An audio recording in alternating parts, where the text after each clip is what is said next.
Hello, hello, hello, beautiful people. How are you today? Today is another episode of Relax and Raunchy Relationship Podcast with me, Ingrid Galloway. And I am accompanied by a beautiful guest today. Her name is Erin Garde. Erin is an occupational therapist, founder of the Kidlet Codes. Very interesting.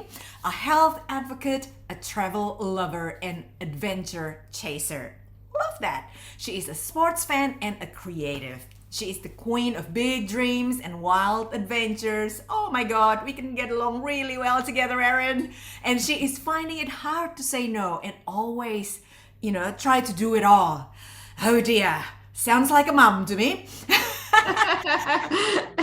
Very much so. Got two kidlets and a dog and a husband. Sometimes And they a fall husband. into that category too. Husband is the third baby. So for over 20 years, she has built up her own global businesses alongside chasing chubby toddler thighs. Yes, they are delicious, aren't they? And a full night's sleep. She is a fun mom to two very energetic kidlets and a much loved dog. And a husband. And a So husband. welcome, Erin. Thank you. And thank you so much for having me, everybody. Right. So would you like to introduce me to your people? Yes, absolutely. So everyone knows Ingrid. I mean, this is her podcast, right? She's the founder of the Relationship Coach, and she's the Chief Relaxation Officer. I need some of that of Kahyangan. This means heaven. I already feel like I'm there. She has been a relation coach for 12 years and a spa therapist for 22 years. She practices from her clinics in Sydney, from Kahyangan, and her home offices from hotel rooms, online, and from retreat locations. Her work has always focused on stress, relaxation, and relationships, and has always ready to look after loving and not so loving couples and broken and lonely hearted singles. She does one-on-one coaching sessions, women's circles, group online, couples massage lessons, and retreats. Wonderful. Thank you so much for your introduction. Incredible work and much needed. Much needed indeed. Now, Erin, let's get into it. What is your why? Why you do what you do? Okay. Well, I had to think about this initially, but ultimately I've decided my why is because it is all about me. They say, everyone says that you can't kind of fill from an empty cup. Yes. Which generally that's related to, self-care, sleep, relaxation, all of those types of things. But I've kind of taken it within my why to be that next step. And it's developed from growing up. I played netball because my parents wanted me to play netball. I swam because my parents put me into swimming. I became an OT because my parents guided me that way. When my kids were born, I became the stay-at-home mum just because my daughter was sick and somebody had to do it. Returning from Australia, I kind of entered a network marketing business, and all of these were circumstances. They weren't necessarily what was true to my heart. Yeah. They kind of brought me periods of joy, but I actually lost my overall being of who I was and my ultimate joy, the things that actually lit my heart on fire. Yes. And when I realized that, if I do the things that I am passionate about, if I do the things the way that I want to do them, then life is so much fun. I can do it with ease and flow and grace, and it just feels incredible instead of just the monotony of the standard day. So my why is really, it's all about me, making sure that I focus on what I want, how I want to do it. I set the intention, because if I set the intention and create it the way that I want, then everybody benefits anyway. So I believe that 100%. Thank you so much for being bold to say that this is for me. Because as a mom especially, you put everyone else first, ourselves last. And growing up as well, I can definitely relate to you, and I will share my why soon. That, when parents precondition you in a certain way and you have to say yes or you have to obey, then you lost that sense of self. Who is Erin? That's And right. Or, when we're people pleasers, yes. yes, we lose who we are, and then everything about life is difficult. You know, the days are long, work is hard, you kind of feel more like the slave than who you actually are. And you stop being who you are and you stop enjoying the things that you want to do. But it's not guilty. Like once as parents, we often sit with guilt. We work the job because in that time, in that moment, it's what's paying the bills. When the bills are paid, the kids get to go to their activities, they get clothes, they get food on their backs, and we just keep doing the things. But I really feel that if we do the things that light us up, that we love, that we find true to our heart, then the money's going to come in anyway. And it's going to come in abundance because we're loving it, we're driven, we're motivated. So yeah. And you will be like a beacon, a light of beacon, to all the ships out there, to the boats. They're just like attracted to you like a magnet. Yes, exactly. love it. Awesome. Thank you so much for sharing that. No, that's okay. And what about your why? So I came from Indonesia and I am the only child. And guess what my parents did? No, my mom especially. She became the tiger mom and she put me in so many different things, so many different courses. I lost my childhood per se. And that was very traumatic to me. I had to do so many different courses, the things that I didn't want to do, but I have to do it because, I just gotta do it. Practice piano for 1 hour per day, for example. Well, at one stage in my life, that actually benefited me because I could teach piano for kids, for example, and organ. But I just didn't love it. And so I escaped to Australia by the age of 21 to get married to my first husband. That's very brave of you. I know. I escaped to a different continent, knowing nobody, just my husband. And he introduced me to his family. And unfortunately, I had to leave after 3 attempts because 10 years of marriage, it was an abusive relationship. So I had to leave. And in my self-healing journey, I saw a couple of therapists, went to several self-development seminars, and I went back to college to study counseling and life coaching. And straight away, I knew that I would be a coach, not a counselor, and my niche would be in relationship. Simply because, I am passionate and compassionate to help others in similar sort of predicament. Other people said, "Oh my God, Ingrid, you're a relationship coach. Don't you feel like scared or overwhelmed when you listen to couples bickering?" I said, "No, I actually love it." It's not for everyone, but I actually love it. I find it juicy. I say the word juicy. Yeah, beautiful. It's what floats your boat. Is that what they say? Exactly. And I love touching my people. And unfortunately, during lockdown, I wasn't allowed to touch my people. But now lockdown is over. So I'm back, baby. Yeah, but you diversified during lockdown as well, didn't you? With your online massages the and online everything. couples massage lesson. Yeah, so that is definitely a blessing. Definitely a blessing. Now, next question. I am always curious to find 3 tips, for my audience from the guest because their expertise in many different industries. So, Erin, my question to you is 3 ways to have fun with your kids because you are very passionate about kids. Yes. Do you know what? I am very passionate about kids, but the core to that is I'm very passionate about having fun with the kids. Having fun, yes. There is that it puts a slightly different feel to it. And okay, so my 3 tips on having fun with your kids. The first one is to always think like a 9-year-old.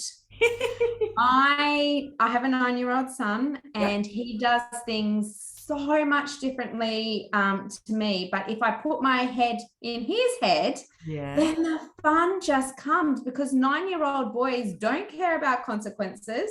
They Mhm. don't care about punishment. They don't care about, think about the things that could go wrong or right, or there is no Yeah. wrong or right to them. Yeah. There There's is no just fear factor. there is no fear factor, and it's just spontaneous. Yeah.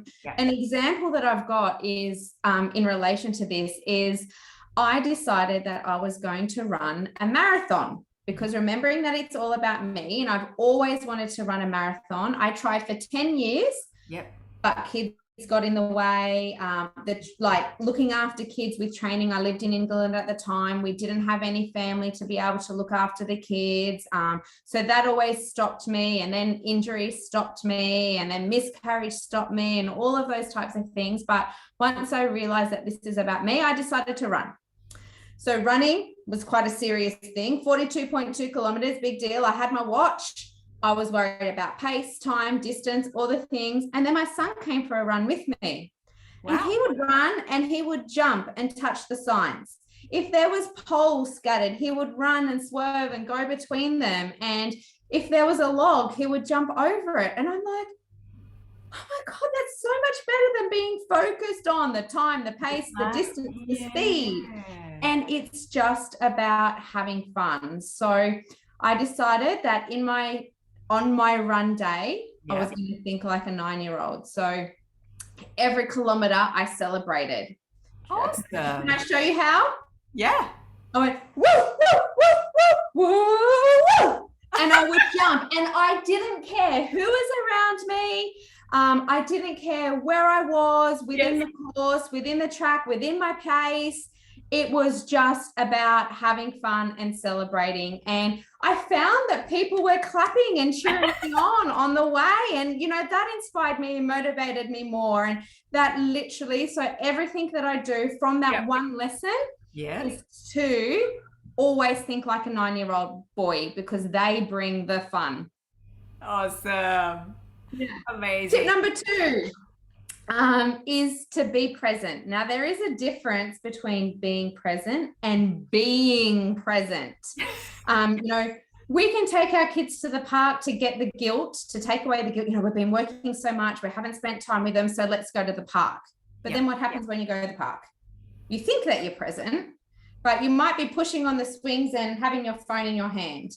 Or they might be running over there and you're sitting on the bench and you're having the phone.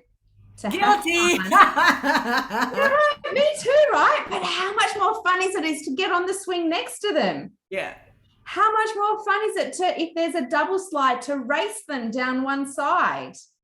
How much more fun is it to actually get on those swingy things and just feel free like a bird? And then you become so much more productive as well, because you can, whilst you're at the park, you might only actually get 2 emails done if you're going there to work, to distract them. Yeah. 2 emails in half an hour. But if you actually got rid of the guilt, let them have fun, felt like you're a good present, were totally present in it and enjoyed it with them, then you could come home and you'll get those 2 emails knocked over in 30 seconds. That's right. So really being present. And the third one is to mix it up. Yeah. So what I mean by that, part of the Kidlet Codes, we actually have something called a stack of fun. It is a deck, and there is 120 cards in there that shows you how to mix it up. For example, why don't you have dinner with your family all wearing a blindfold one night? Oh, that's fun. Yes, right? Or I can tell you, my husband, the first time we did it, my husband was like, oh my God, we can't do this. The kids' drinks need to be put in water bottles so they don't knock them over. So we put there, just to appease him, we put their drinks in water bottles, but he got a beer. Who was the one person who knocked the beer everywhere? It was my husband. The kids loved it. Yeah. Because he made such a big deal about it. They had the best night. Another thing is, for the whole entire day, jump or hop down the hallway. Yeah. Mix it up, do it different. It causes your brain to think. You're fun. The kids will remember it and talk about it. Oh my God, all day we jumped down the hallway, we hopped down the hallway, or trying to think of, how about if you want to get your kids to eat fruit, Yeah. get them a watermelon, get them to pick out all of the seeds, and then have a watermelon seed spitting competition with them. See who can spit it out the furthest. But they have to eat the watermelon first. So Yeah. just ideas like that, just to mix it up. Oh, amazing. That sounds like a lot of fun. Yes. And I definitely support you so you can get more members and they will get more fun because that's one of my highest values as well, having fun. That's why during my presentation in various networking group, for example, or any chance that I can do presentation that is either fun and or relaxing. Yeah. Yes. Yeah, it's very important. Yes. And please tell us your 3 tips on relationships. Yeah, definitely. They kind of extend from each other, don't they? Like they intertwine. Yeah, so today my 3 tips will be around balancing your sacral chakra. So, sacral chakra normally influences your creativity, gut instinct, and confidence in artistic expression. So, with kids, well, they are very, very creative, aren't they? And they're just a lot of fun.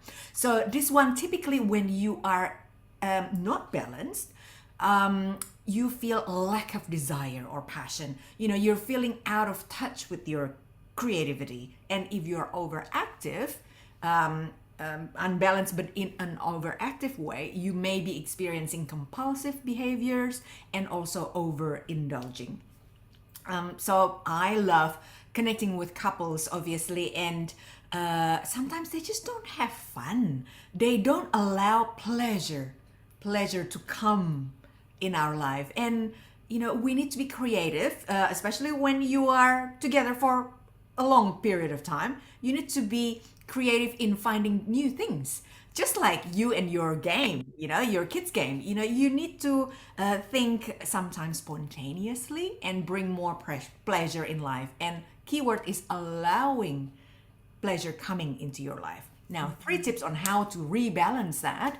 Number 1 is sacral chakra foods. So the sacral chakra color is orange. So focus on orange foods that can help your sacral balance your sacral chakra, including sweet potato, carrots, orange bell peppers, right? So anything orange. Number 2, yoga can help to balance and open your chakras.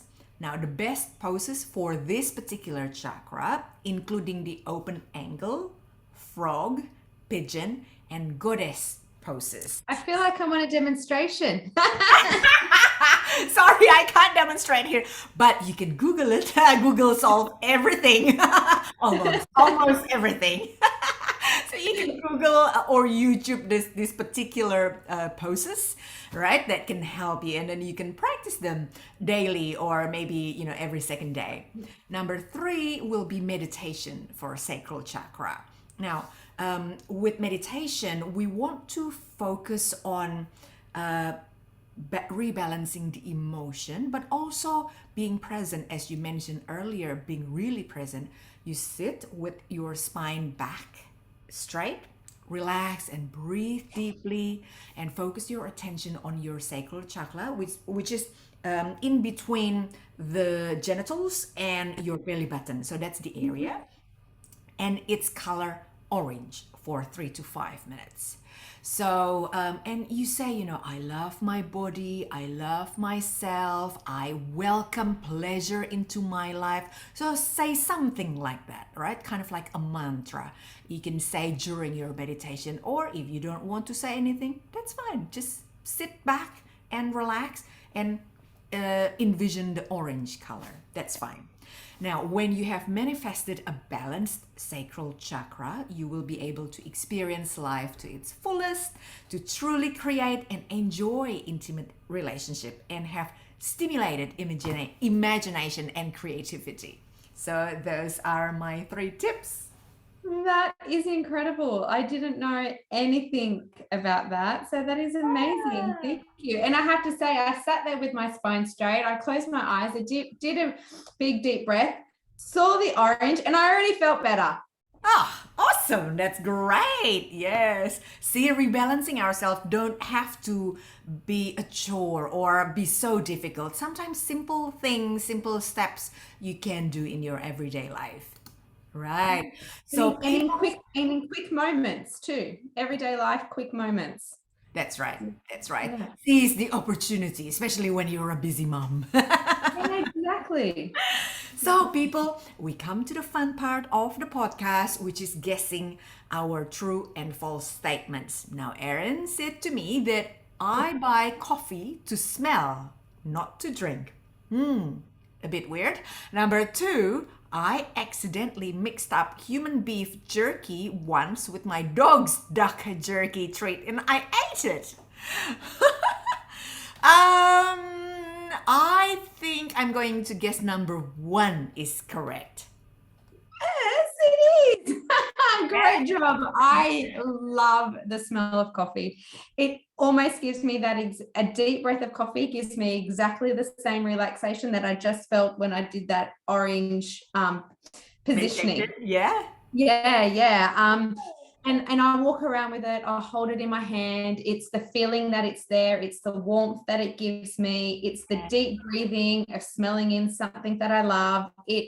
I know coffee is a stimulant for most people to drink, but it also kind of has that same effect for me while I'm holding it in my hand. I cannot stand the taste of it. Oh, wow. I can't even kiss my husband after he's had a coffee because it is just so strong and so powerful. But I walk around with it, I hold it, and then just when it kind of drops in temperature, it loses its smell, it loses its heat in my hand, I throw it in the bin. Yeah.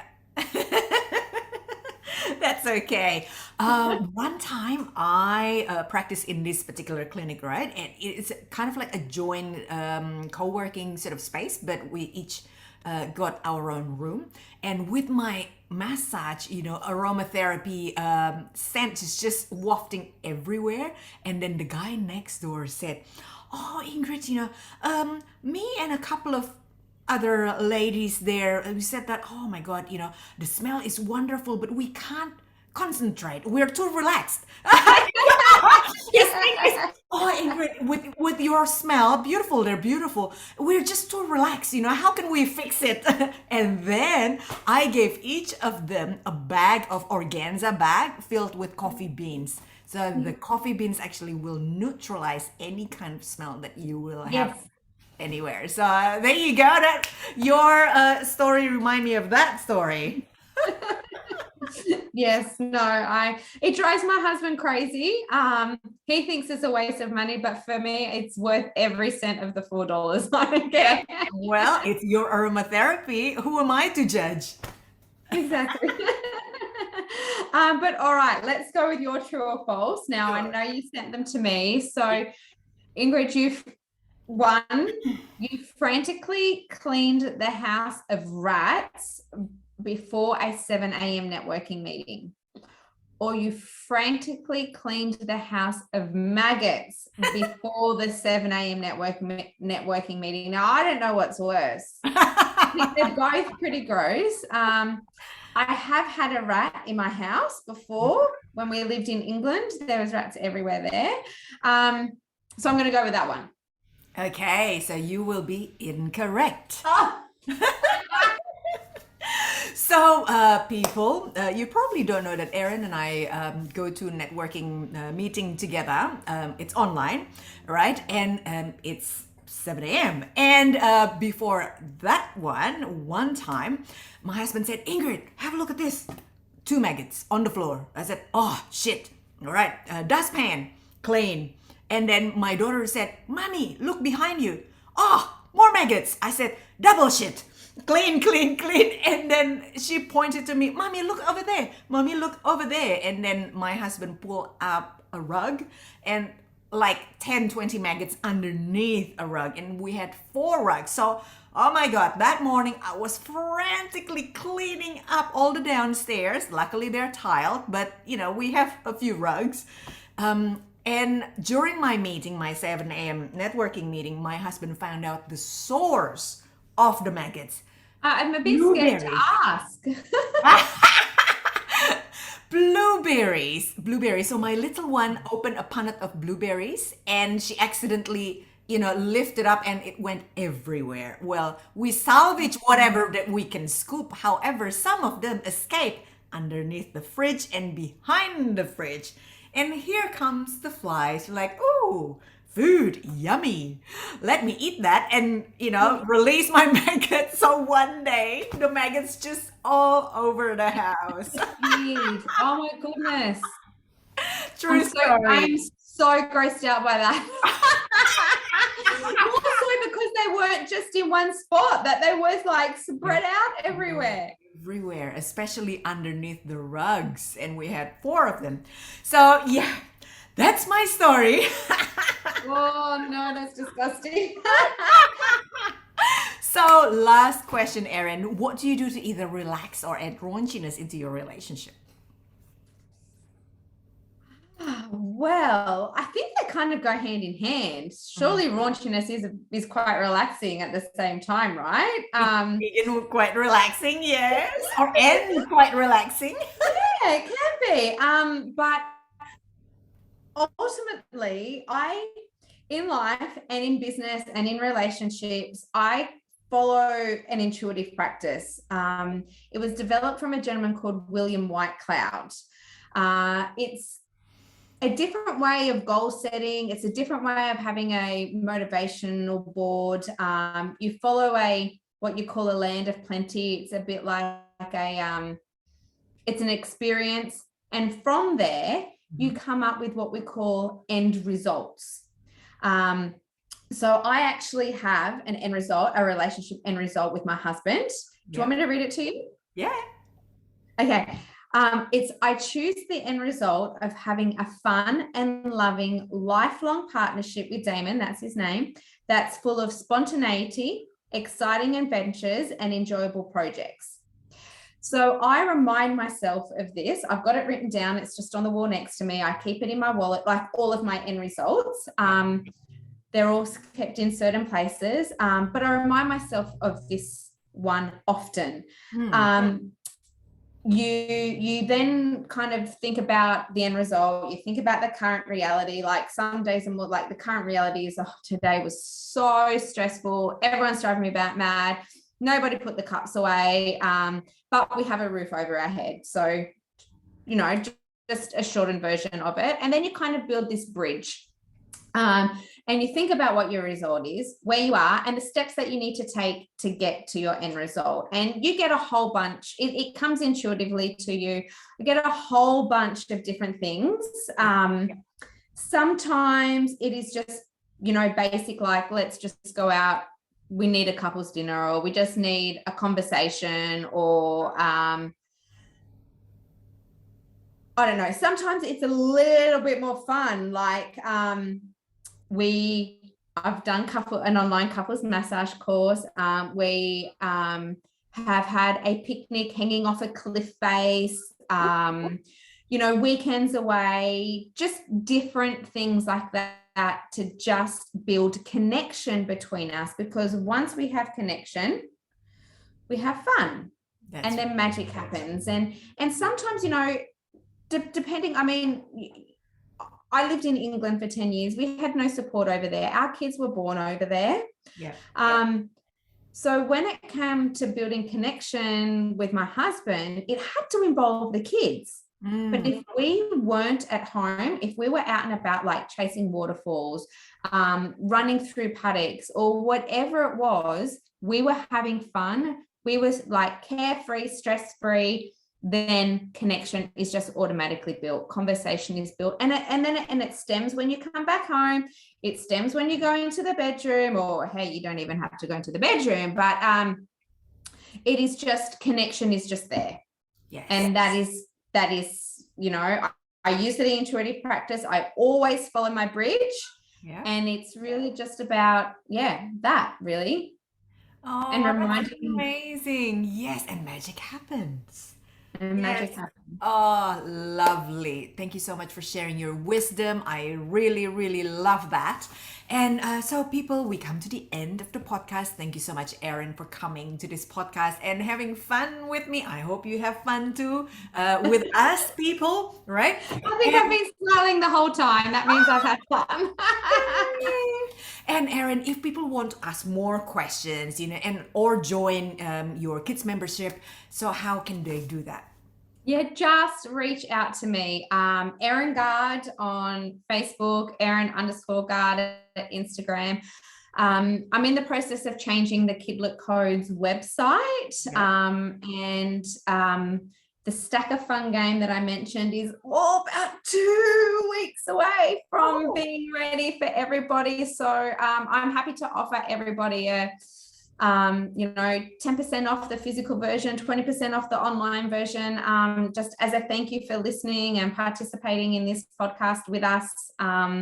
So yeah, just reach out to me in either one of those channels. My telephone number, yours is so organized being on the back of your screen, can I just say? Yeah, thank you. But it's 0416 441 314. You can text message me or call me that way.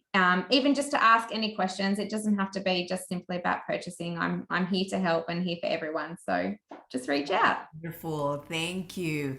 And for your people, if you would like to ask me more questions about relationships or how to heal yourself, you can ask for a free chat with me. Go to my website. It's over there in the background, www.kahyangan.com.au. So get that spelling right, because I know my business name is a little bit tricky for some.